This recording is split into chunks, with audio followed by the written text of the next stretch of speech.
Alright, hey guys, welcome back to another episode of Listography. Today is the 17th anniversary of the death of George Harrison. So I thought it would be a good time to look at his solo career.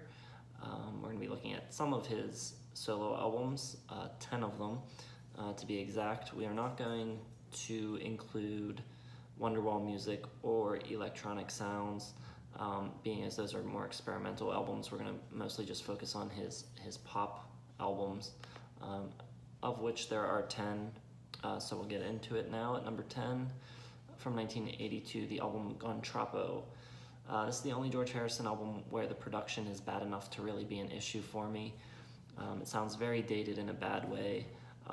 CloudNine also has a very 80s sound, but in a great sort of Jeff Lynne kind of way. This one is also his weakest set of songs, probably. Not a lot of standouts. Favorite song, if I had to pick one, would probably either be Unknown Delight or Circles. At number 9, I'm going with Somewhere in England from 1981. So this is the album that came out just before Gone Troppo. The production on this album isn't that great either, but it doesn't really keep me from enjoying the songs.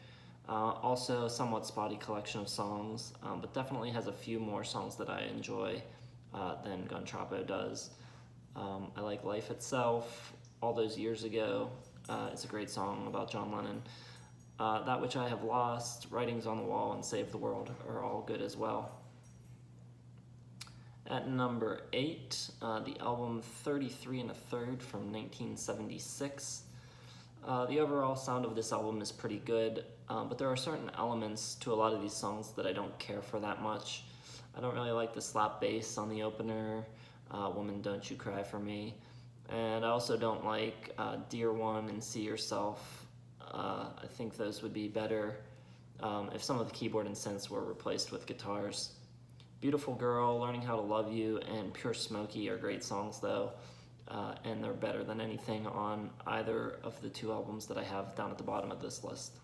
At number 7, I have Dark Horse from 1974.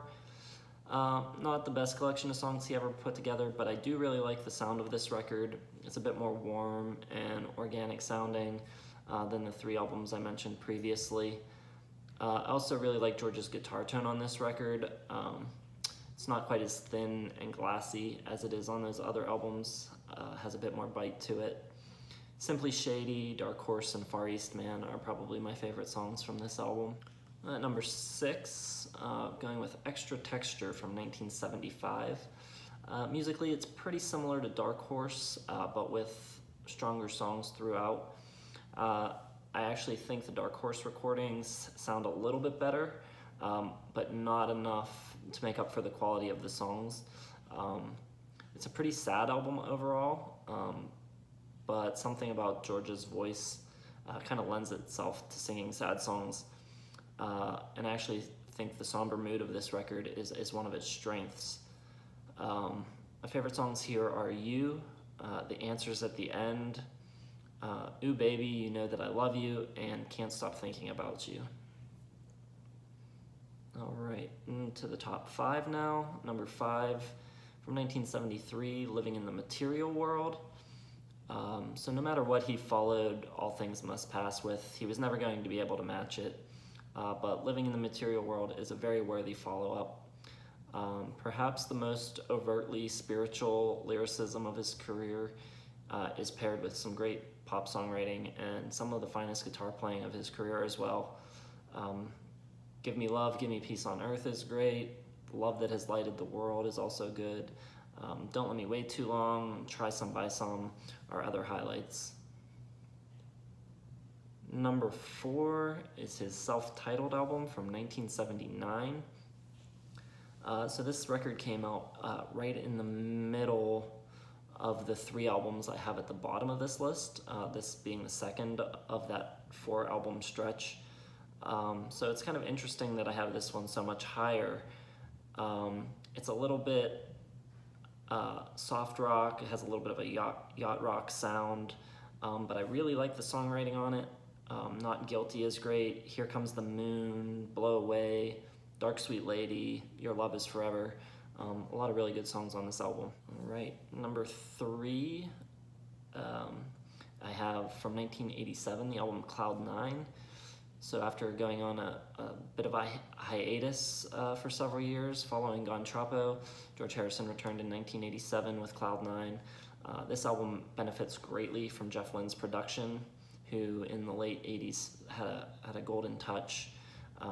He produced Full Moon Fever for Petty and the Wilburys albums, and was really on a hot streak. I'm just really a sucker for that signature Jeff Lynne sound, and when you put George Harrison's slide guitar on top of it, it's kind of undeniable.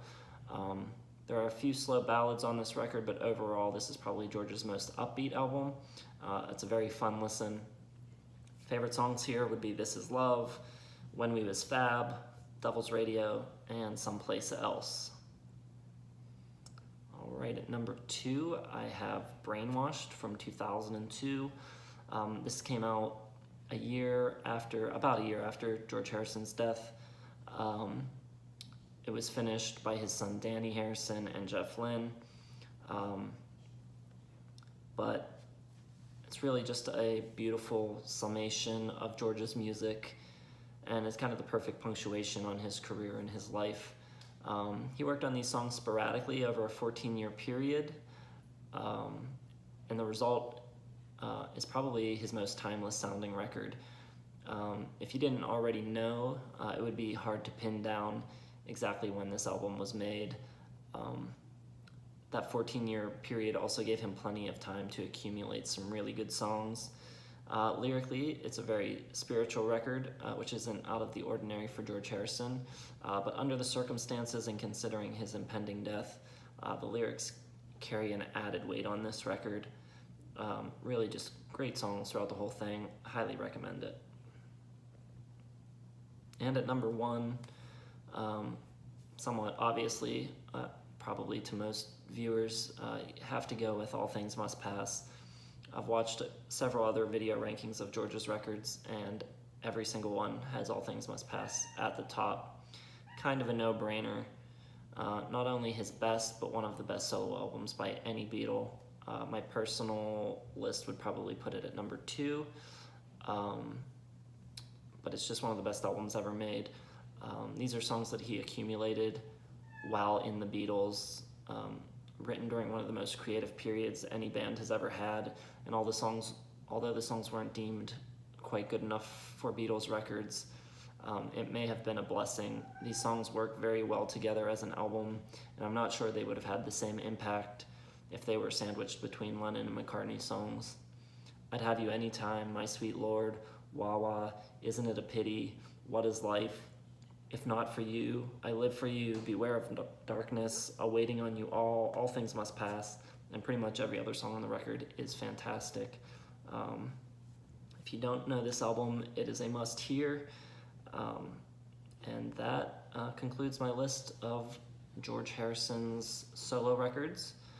If you like the video, please hit like. Make sure you hit the bell to get notifications on future videos. Subscribe to the channel, and of course comment below and let me know what your list would be and how I got things wrong.